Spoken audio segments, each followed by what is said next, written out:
Bankruptcy hearing concluded today in the United States Bankruptcy Court for the Southern District of New York. The courtroom was full of Pinnacle MEC officers and representatives of pilots. ELPA President Captain Lee Moak made a surprise appearance today, traveling to New York at the end of the ELPA Board of Directors meeting yesterday.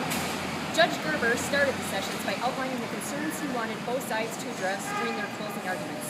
The judge focused on Pinnacle's current liquidity situation, dealt its role in reducing our flying, and whether or not imposition of Pinnacle terms would create a race to the bottom. Both parties focused their arguments on four key elements of the Bankruptcy Code: the necessity of the changes, whether or not the changes are fair and equitable, whether or not management has met and bargained in good faith with the union, and that the union did not have good cause to reject management's proposal. Tom Ciantra, counsel for ELPA, emphasized the balancing the courts must perform between the Bankruptcy Code and the policy of fostering collective bargaining. As such, he highlighted efforts that have already been made to address Pinnacle's problems.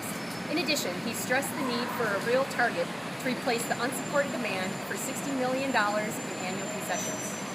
During their individual summations, Judge Gerber peppered both sides with additional questions and have generally played an active role in the proceedings. At the end of the closing arguments, Judge Gerber once again encouraged both sides to work cooperatively to reach a mutual satisfactory agreement. With me now is Captain Tom Whitecourt, Pinnacle MEC Chairman, who would like to share his observations of this week's events. Captain Whitecourt. Yes, pause. Well, thank you.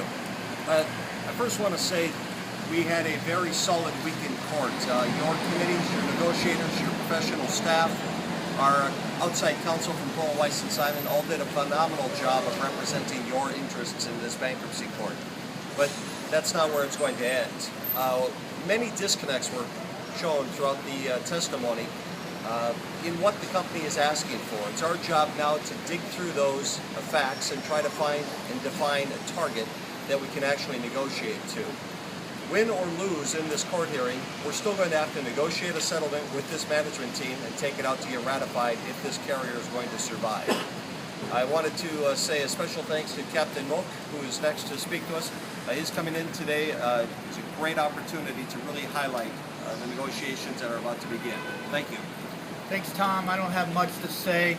I was impressed with the leadership and all the leadership of your pilot elected officers that were there, and all the pilots that showed up in the courtroom this week, because what they demonstrated is Pinnacle Airlines, that the pilots of Pinnacle Airlines are the airline. They carry it and shoulder all the responsibility day in and day out, and that they're there to make sure that it survives, and that the only path to that survival is through a consensual agreement.